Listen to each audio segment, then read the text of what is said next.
Vijay fans విజిలేశారు. ఇప్పుడేంటి, silver screen మీద వాళ్ళు విజిలేస్తే బాక్స్ ఆఫీస్ రికార్డులు బద్దలు కావడం ఎప్పటి నుంచో జరుగుతోంది కదా.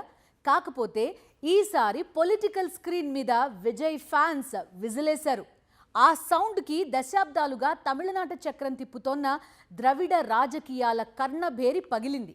తమిళ రాజకీయాలను, సినిమాలను వేరు చేసి చూడలేమన్న రోజులు పోయాయి. కలెక్షన్ల వసూళ్లలో రికార్డులు సృష్టించినంత తేలిక కాదు ఓటర్ల నాడి పట్టుకోవడం. టీవీకే 2 అంకెల స్థానాల్ని కూడా అందుకోలేదు. ఈ తరహా విశ్లేషణలు, జోస్యాలను, ఎగతాళి మాటలను చావు దెబ్బ కొడుతూ తమిళనాట విజయ్ సరికొత్త చరిత్ర సృష్టించాడు.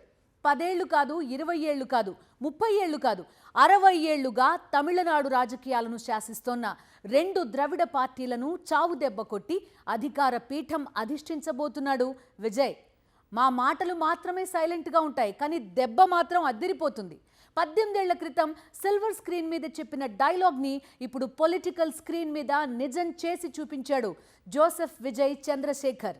దీనిపైనే ఇవాల్టి మ్యాగజైన్ స్టోరీ. తమిళనాడులో కొన్ని దశాబ్దాల పాటు జరిగిన రాజకీయమంతా 2 పార్టీల కేంద్రంగా, 2 నాయకుల కేంద్రంగానే సాగింది. డిఎంకే వర్సెస్ అన్నా డిఎంకే, కరుణానిధి వర్సెస్ జయలలిత, అంతే. ఇప్పుడు ఆ 2 నాయకులు లేరు. కరుణానిధి వారసుడిగా డిఎంకేని స్టాలిన్ లీడ్ చేస్తున్నారు. అదే సమయంలో జయలలిత మరణంతో ఏర్పడిన పొలిటికల్ వాక్యూమ్ని భర్తీ చేసేదెవరన్న ప్రశ్న సమాధానం కోసం తమిళనాడు అంతా గాలిస్తూనే ఉంది. ఈ నేపథ్యంలోనే పొలిటికల్ స్క్రీన్ పైకి ఎంట్రీ ఇచ్చేశాడు దళపతి విజయ్. అవినీతిని, పాలనలో లోపాలను ఇన్నాళ్ళు సినిమాల్లో ఎండగడుతూ వచ్చిన Vijay direct face to face political వార్కి సై అనేశాడు. డిఎంకేతోనే తమ ప్రధాన పోటీ అని తేల్చి చెప్పిన విజయ్ అన్నా డిఎంకేని తాము అసలు పట్టించుకోవడం లేదని ఎన్నికల ప్రచారంలోనే స్పష్టం చేశాడు. అన్నట్టుగానే డిఎంకేనే గద్దె దింపడమే కాదు, ఆ పార్టీ అధినేత ముఖ్యమంత్రి స్టాలిన్కి ఓటమి రుచి చూపించాడు విజయ్. తమిళ రాజకీయాల్లో ఒక ముఖ్యమంత్రి ఎమ్మెల్యేగా ఓడిపోవడం అన్నది 30 ఏళ్ల తర్వాత ఇదే తొలిసారి. తమిళనాట జననాయకన్ ప్రభంజనం మామూలు ప్రభంజనం కాదు, మామూలు విజయం కాదు, సరికొత్త చరిత్రను సృష్టించిన టీవీకే. ఎవరితోనూ పొత్తు పెట్టుకోలేదు, ఎవరి జెండా మోయలేదు, ఎవరి దగ్గర ప్యాకేజీ తీసుకోలేదు, ఎవరి పల్లకి మోయలేదు. విజయ్ విజిలేస్తే ద్రవిడ పార్టీల కర్ణభేరీలు పగిలిపోయాయి. 60 ఏళ్లుగా తమిళనాడును ఏలుతున్న ద్రవిడ పార్టీలను చావు దెబ్బ కొట్టాడు. చరిత్ర సృష్టించడం అనే పదానికి అసలైన అర్థం ఏంటో చూపించాడు Joseph Vijay. Tamil Nadu political screen మీద కాస్త చోటు కోసం కాంగ్రెస్, బీజేపీ ఎన్ని వ్యూహాలు పనినా ఫలితం లేదు. డిఎంకే, అన్నా డిఎంకేలకు ప్రత్యామ్నాయంగా ఎదగాలని విజయకాంత్ నుంచి కమల్ హాసన్ దాకా ఎంతమంది ప్రయత్నించినా ఫలితం లేదు. ఈ నేపథ్యంలో విజయ్ తమిళగ వెట్రి కళగం పార్టీ పెడుతున్నట్లుగా ప్రకటించిన వేళ ఎవరూ పెద్దగా పట్టించుకోలేదు. సభలకు ఫ్యాన్స్ ఇరగబడినా సినీ అభిమానం అధికారాన్ని అందించే రోజులు పోయాయని పెదవి విరిచిన వాళ్లే ఎక్కువ మంది. ఒకవైపు కేంద్ర ప్రభుత్వం, మరోవైపు రాష్ట్ర ప్రభుత్వం. ఒకరేమో కేసులతో అడ్డుకునే ప్రయత్నం, మరొకరు సినిమాలు ఆపే ప్రయత్నం. ఎవరేం చేసినా సరే విజయ్ ప్రజలను నమ్మాడు. దశాబ్దాల ద్రవిడ రాజకీయాలతో విసిగిపోయిన ప్రజలు విజయ్ని నమ్మారు. ఆశ్చర్యకరమైన అంశం ఏంటంటే తమిళ ప్రజలు విజయ్ని విజయ హో అని ఆశీర్వదించిన విషయాన్ని ఎన్నికల ఫలితాలు వెలువడే వరకు ఒక్క యాక్సెస్ మై ఇండియా తప్ప ఎవ్వరూ అంచనా వేయలేకపోయారు. తమిళనాడులో డిఎంకే, అన్నా డిఎంకే వేరు, టీవీకే వేరు. ఆ 2 పార్టీలకు సంస్థాగత నిర్మాణం ఉంది, బలమైన క్యాడర్ ఉంది, అంతకు మించి పేరున్న నేతలున్నారు. కానీ టీవీకే పరిస్థితి అలా కాదు. ఆ పార్టీకి చెప్పుకోదగ్గ నేతలెవ్వరూ లేరు. ఆ పార్టీకి కర్త, కర్మ, క్రియ అన్నీ విజయ్యే. అలాంటిది కీలక సమయంలో ఉధృతంగా ఎన్నికల ప్రచారం చేయటానికి కూడా విజయ్కి అవకాశం లేని పరిస్థితి ఏర్పడింది. కరూర్ తొక్కిసలాట ఘటన విజయ్ని చాలా కలచివేసింది. ఆ తర్వాత చాలా వరకు ఎన్నికల ర్యాలీలను విజయ్ రద్దు చేసుకున్నారు. ఎన్నికల సంఘం నుంచి ముందస్తు అనుమతి ఉన్నా కొన్ని సమావేశాలను క్యాన్సిల్ చేశారు. కరూర్ తొక్కిసలాట రూపంలో ఏర్పడ్డ మచ్చ పునరావృతం కాకుండా ఉండేందుకు విజయ్ తన వ్యూహాన్ని మార్చుకున్నారు. తమిళనాడులో 38 జిల్లాలు ఉంటే విజయ్ పర్యటించిన జిల్లాల సంఖ్య 10 లోపే. రాష్ట్రం మొత్తంలో ఆయన ప్రచారం నిర్వహించింది 4వ వంతు కూడా లేదనే చెప్పొచ్చు.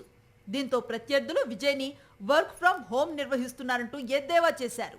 విజయ్ పార్టీకి సంస్థాగత నిర్మాణం లేకపోయినప్పటికీ అభిమాన సంఘాలు ఈ ఎన్నికల్లో కీలక పాత్రను పోషించాయి. రాజకీయాల్లోకి రాక ముందు నుంచి విజయ్ అభిమాన సంఘాలు బలంగా ఉన్నాయి. క్షేత్రస్థాయిలో ఈ సంఘాలే ప్రచార బాధ్యతలను తలకెత్తుకున్నాయి. దీంతో విజయ్ ప్రచారానికి దూరంగా ఉన్నారన్న లోటు లేకుండా చూసుకున్నాయి. అభిమాన సంఘాల మద్దతుతోనే సరికొత్త చరిత్రను సృష్టించే స్థాయిలో విజయాన్ని అందుకున్నారు విజయ్. విజయ్ రాజకీయాల్లోకి రావటం 1-2 సంవత్సరాల నుంచి జరిగిన ఆలోచన కాదు. 15 సంవత్సరాల నుంచి ఆ దిశగా అనేక పరిణామాలు చోటు చేసుకుంటూ వచ్చాయి. 2009లో విజయ్ తన అభిమాన సంఘాల పేర్లను విజయ్ పీపుల్స్ మూవ్మెంట్ గా మార్చారు. ఇందుకోసం ఒక ప్రత్యేక జెండాను కూడా తయారు చేశారు. అభిమానుల ద్వారా రక్తదానం, అన్నదాన శిబిరాల నిర్వహణను మొదలుపెట్టారు. 2011 నుంచి విజయ్ రాజకీయాల మీద దృష్టి పెట్టాల్సిన పరిణామాలు ఏర్పడ్డాయి. ఆ ఏడాది రిలీజ్ అయిన కావలన్ మూవీ రాజకీయ జోక్యంతో ఆగిపోయింది. అయితే అప్పుడు ప్రతిపక్ష నేతగా ఉన్న జయలలిత విజయ్కి మద్దతుగా నిలిచారు. దీంతో ఆ ఏడాది జరిగిన తమిళనాడు అసెంబ్లీ ఎన్నికల్లో విజయ్ పీపుల్స్ మూవ్మెంట్ అన్నాడీఎంకేకి మద్దతును ప్రకటించింది.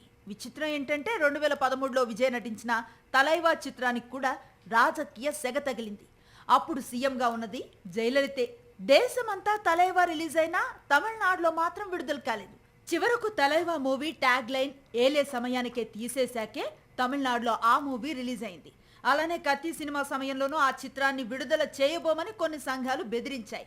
కత్తి మూవీలో గాలిని కూడా లంచగొండిగా మార్చే దేశం ఇది లాంటి డైలాగ్స్ రాజకీయ దుమారాన్ని రేపాయి. పాలకుల మీద, పరిపాలన విధానాల మీద, అవినీతి మీద తన సినిమాల్లో చర్చిస్తూనే వచ్చారు విజయ్. చివరకు తమిళనాడులో డిఎంకే, అన్నా డిఎంకే పోటాపోటీగా అమలు చేసిన ఉచిత పథకాల మీద కూడా సర్కార్ సినిమాలో ఒక లుక్ వేశారు విజయ్. అలానే మెర్సల్ మూవీలో జీఎస్టీ, ఆరోగ్య వ్యవస్థ మీద విజయ్ పేల్చిన డైలాగ్స్ మీద బీజేపీ నిరసనలకు కూడా దిగింది. ఎన్నికలు దగ్గర పడుతున్న కొద్దీ విజయ్ని కొత్త సమస్యలు సవాల్ చేయటం మొదలుపెట్టాయి. 2 నెలల్లో ఎన్నికలు ఉన్నాయనగా విజయ్ నుంచి విడాకులు కోరుతూ ఆయన భార్య సంగీత కోర్టును ఆశ్రయించడం సంచలనం సృష్టించింది.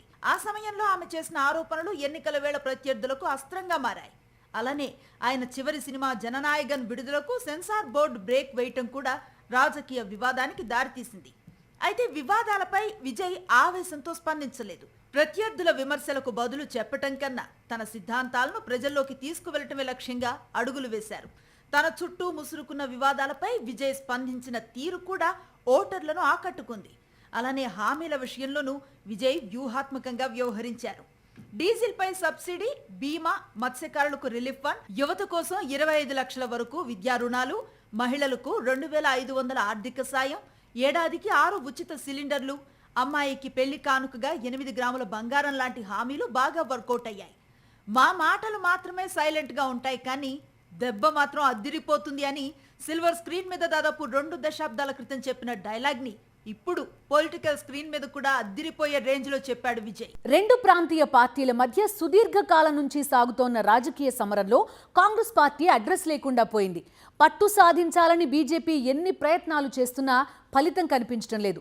నిజానికి ఈ పార్టీకి రజనీకాంత్ కేంద్రంగా తమిళనాడులో పొలిటికల్ సునామీ పుట్టి ఉండాలి.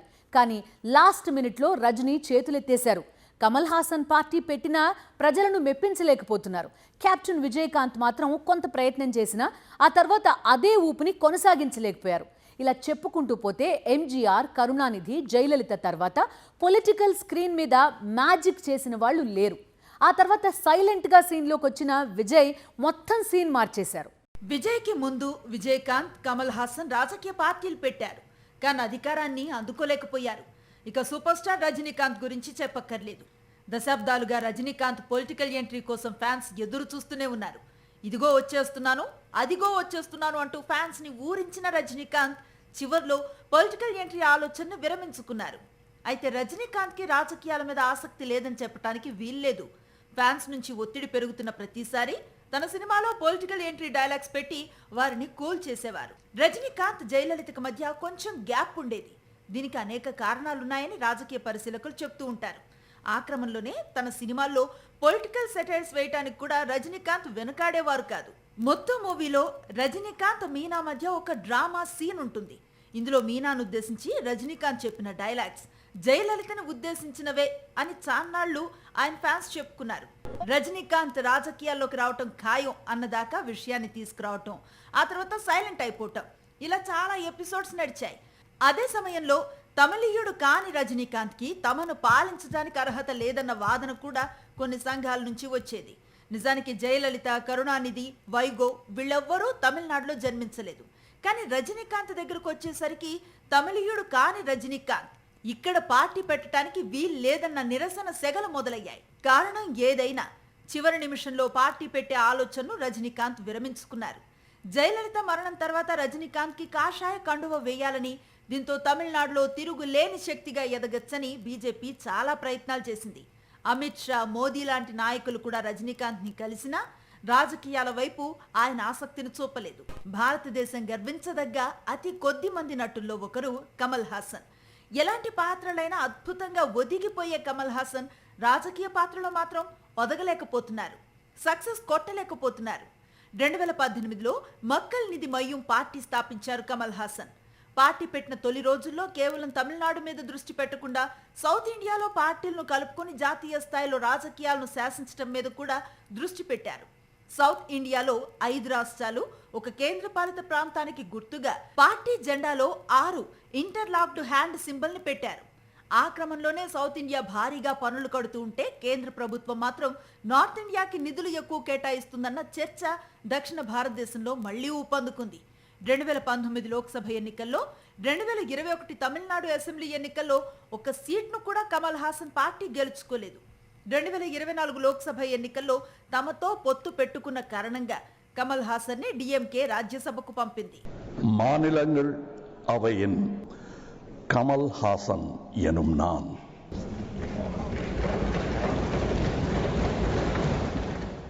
కరుణానిధి, ఎంజీఆర్, జయలలిత తర్వాత తమిళనాడు రాజకీయాల్లో కాస్తో కూస్తో ప్రభావం చూపిన సినీ స్టార్ కెప్టెన్ విజయకాంత్. 2005లో డిఎండికేను స్థాపించారు విజయకాంత్. 2011 అసెంబ్లీ ఎన్నికల్లో డిఎండికే 29 అసెంబ్లీ స్థానాలను గెలుచుకుంది.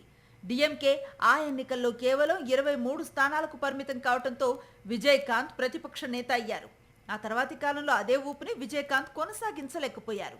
విజయకాంత్ మరణం తర్వాత ఆ పార్టీ మరింతగా బలహీనపడింది. ఇక తమిళనాడు రాజకీయాల్లో సినీ స్టార్ హవాకి ముగింపు పడినట్లే అనుకుంటున్న వేళ విజయ్ పొలిటికల్ స్క్రీన్ మీదకి ఎంట్రీ ఇచ్చారు.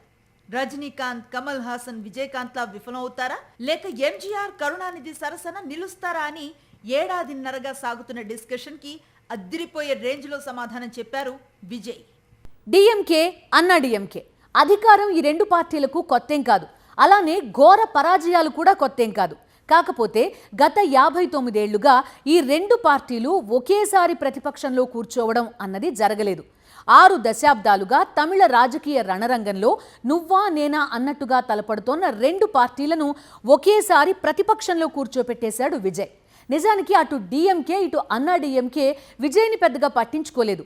రజనీకాంత్, కమల్ హాసన్, విజయకాంత్లతో పాటు ఇకపై విజయ్ పేరు కూడా వినిపిస్తుంది. అంతకు మించి ఏం కాదు అని భావించాయి. కానీ ఇప్పుడు ఎంజీఆర్, కరుణానిధి సరసన తన పేరు లిఖించుకున్నాడు జోసెఫ్ విజయ్ చంద్రశేఖర్. నిన్నటి దాకా విజయ్ 2 అంకెల స్థానాలు కూడా దక్కించుకోలేడని పెదవి విరిచిన పార్టీలు ఇప్పుడు విజయ్ కరుణా కటాక్షాల కోసం ఎదురు చూస్తున్నాయి. అంచనాలకు అందని విజయం. సిల్వర్ స్క్రీన్ అయినా, పొలిటికల్ స్క్రీన్ అయినా విజయ్ ఎదిగిన తీరు అంచనాలకు అందనిదే. అభిమానుల గుండెల్లో దళపతిగా ముద్ర వేయటానికి చాలానే కష్టపడ్డాడు విజయ్. హీరోగా మొదటి చిత్రం నాళయ తీర్పు ఫ్లాప్. ఆ సినిమా ఫ్లాప్ ఎఫెక్ట్ విజయ్ మీద ఎంతగా పడిందంటే 2 నెలల పాటు కనీసం ఫ్రెండ్స్ని కలవటానికి కూడా బయటకు వెళ్ళలేదు విజయ్. ఆ తర్వాత డాన్స్, ఫైట్స్ మీద ఫోకస్ పెట్టి సరికొత్త విజయ్ని ప్రేక్షకులకు చూపించాడు. అంచెలంచెలుగా స్టార్ ఇమేజ్ని సాధించి ఇళయ దళపతిగా అవతరించాడు. రాజకీయాల్లోనూ అంతే. 2024 ఫిబ్రవరి 2వ తేదీన తమిళగ వెట్రి కజగం పార్టీ స్థాపిస్తున్నట్లుగా ప్రకటించాడు. కేవలం 2 ఏళ్లలోనే తమిళనాట అత్యంత బలమైన పార్టీలు, సంస్థాగతంగా వేళ్లునుకుపోయిన డిఎంకే, అన్నా డిఎంకేలను మట్టి కరిపించాడు. తమిళనాడు ఓటర్లలో 18 నుంచి 39 ఏళ్ల మధ్య వయస్సు ఉన్నవారు 42% ఉన్నారు. మహిళలు 50% ఉన్నారు. ఈ 2 వర్గాలను విజయ్ పార్టీ అందరికన్నా బాగా ఆకట్టుకుందని యాక్సెస్ మై ఇండియా అంచనా వేసింది. ఎస్సీ, ఎస్టీలు కూడా విజయ్ పార్టీకి ఎక్కువగా ఓటేశారని, ఓబీసీల్లోనూ అత్యధికంగా 36% మంది టీవీకే పార్టీ వైపు చూశారని యాక్సెస్ మై ఇండియా అంచనా వేసింది. ఈ సర్వే సంస్థ తప్ప ఎవ్వరూ విజయాన్ని అంచనా వేయలేదు, ఊహించలేదు.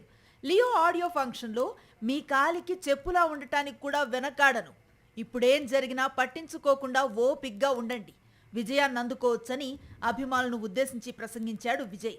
ఇప్పుడు తమిళనాడు రాజకీయాలను మలుపు తిప్పే విజయాన్ని సాధించాడు. పాలకుడిగా కాకుండా ఒక సేవకుడిగా ప్రజల హృదయాల్లో మరింత స్థానం సంపాదించడానికి సిద్ధమవుతున్నాడు జోసెఫ్ విజయ్ చంద్రశేఖర్.